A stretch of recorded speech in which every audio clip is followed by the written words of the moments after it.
Halo teman-teman, kembali lagi bersama aku Medatsi. Di sini aku akan membahas suatu materi yang menarik tentang digitalisasi proses evaluasi dan monitoring mutu pendidikan untuk memenuhi mata kuliah Sistem Penjaminan Mutu Pendidikan non formal dan informal dengan dosen pengampu Dr. Arif Putra MPD.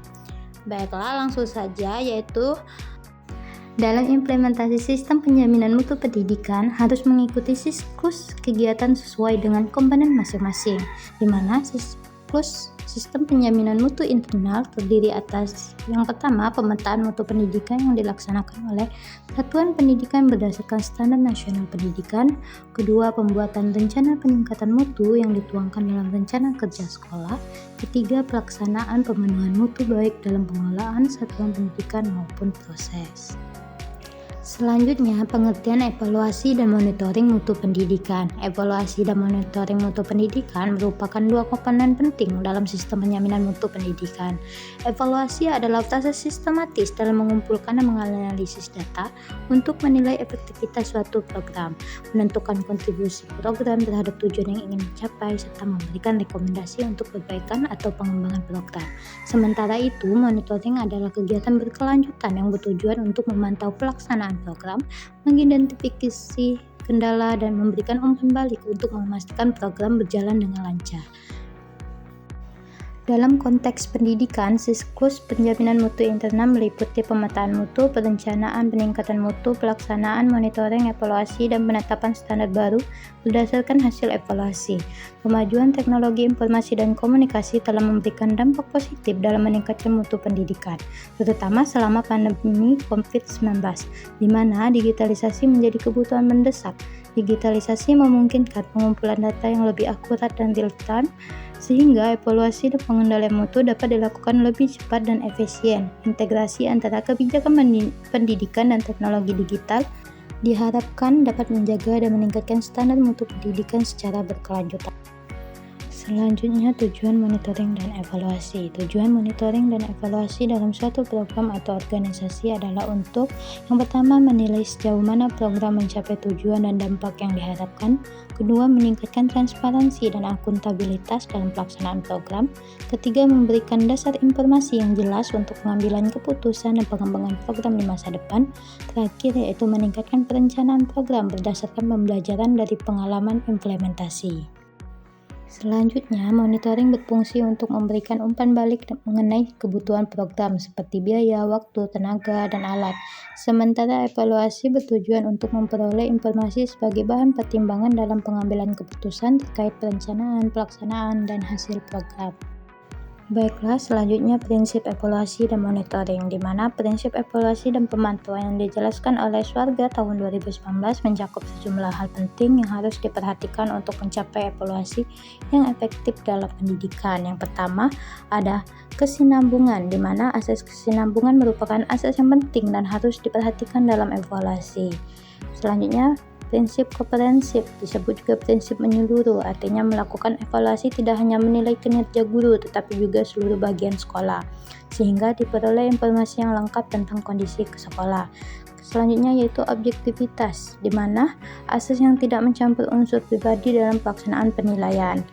Selanjutnya kooperatif. Asas kooperatif berarti dalam proses evaluasi terdapat koordinasi antara berbagai unsur yang berkontribusi terhadap pengembangan sekolah, mulai dari kepala sekolah, guru, dan lain-lainnya.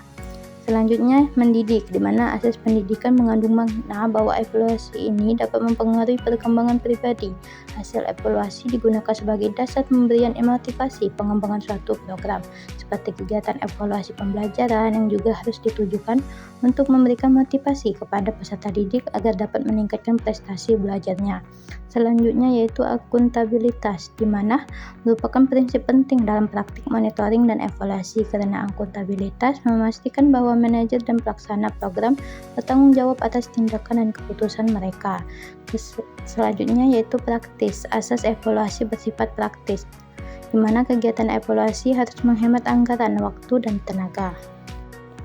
Baiklah, selanjutnya monitoring dan evaluasi SPMI, di mana monitoring dan evaluasi dalam pelaksanaan sistem penjaminan mutu internal di sekolah merupakan langkah penting untuk mengidentifikasi kelebihan dan kekurangan dalam pencapaian mutu pendidikan.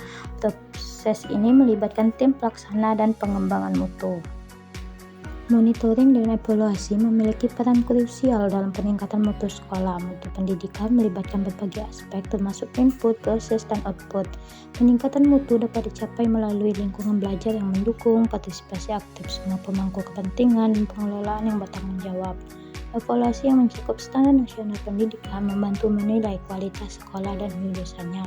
Dengan pelaksanaan evaluasi dan pemantauan yang baik, program-program baru dapat dikembangkan, sehingga menciptakan mutu sekolah yang diharapkan. Keseluruhan proses ini menunjukkan bahwa mutu sekolah tidak terlepas dari kualitas interaksi di dalam sekolah. Selanjutnya, hubungan hasil monitoring dan evaluasi dengan peningkatan mutu sekolah, di mana sudah ada gambar hubungan antara monitoring dan evaluasi dengan mutu sekolah. Dari hasil pemantauan dan evaluasi yang berupa informasi, digunakan informasi untuk peningkatan program. Dari peningkatan program akan ada peningkatan kualitas. Selanjutnya, hasil monitoring dan evaluasi berupa informasi dapat mendiagnosis komponen-komponen yang mempengaruhi peningkatan mutu pendidikan. Oleh karena itu, ada baiknya kita memperhatikan indikator sekolah bermutu dan sekolah bermutu rendah yang diadaptasi dari pandangan beberapa pakar. Baiklah, materi terakhir yaitu studi kasus digitalisasi proses evaluasi dan monitoring mutu pendidikan. Kegiatan pengembangan sistem penjaminan mutu sekolah di SMA Negeri 2 Tebing Tinggi menghasilkan sistem penjaminan mutu sekolah berbasis digital yang memuat standar mutu, prosedur operasional baku, kurikulum, RKS, data siswa, guru, prestasi siswa, serta prestasi guru.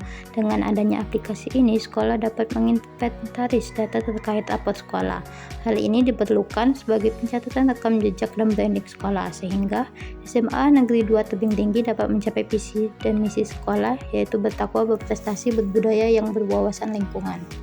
Baiklah, dari materi yang sudah saya jelaskan, di sini ada kesimpulannya bahwa monitoring dan evaluasi mutu pendidikan merupakan komponen vital dalam sistem penjaminan mutu, di mana evaluasi berfungsi untuk menilai efektivitas program dan memberikan rekomendasi perbaikan, sementara monitoring memastikan program berjalan sesuai rencana dan mengidentifikasi kendala yang ada. Dalam konteks pendidikan, siklus penjaminan saling mencakup pemetaan, perencanaan, pelaksanaan, pemantauan, dan evaluasi, serta penetapan standar baru. Kemajuan teknologi informasi dan komunikasi telah mempercepat dan mempermudah proses evaluasi dan monitoring, terutama selama pandemi COVID-19. Tujuan dari kedua proses ini adalah untuk menilai pencapaian tujuan program, meningkatkan transparansi dan akuntabilitas, serta memberikan informasi dasar untuk pengambilan keputusan. Adapun prinsip-prinsip evaluasi yang efektif mencakup kesinambungan, komprehensif, objektivitas, kooperatif, akuntabilitas, dan praktis. Dengan melakukan pemantauan dan evaluasi yang baik, sekolah dapat mengidentifikasi kelebihan dan kekurangan dalam mutu pendidikan, serta mengembangkan program-program baru untuk meningkatkan kualitas pendidikan secara berkelanjutan. Informasi yang dihasilkan dari proses ini dapat mendiagnosis komponen-komponen yang mempengaruhi kualitas pendidikan, sehingga penting untuk memperhatikan indikator-indikator kualitas tertentu.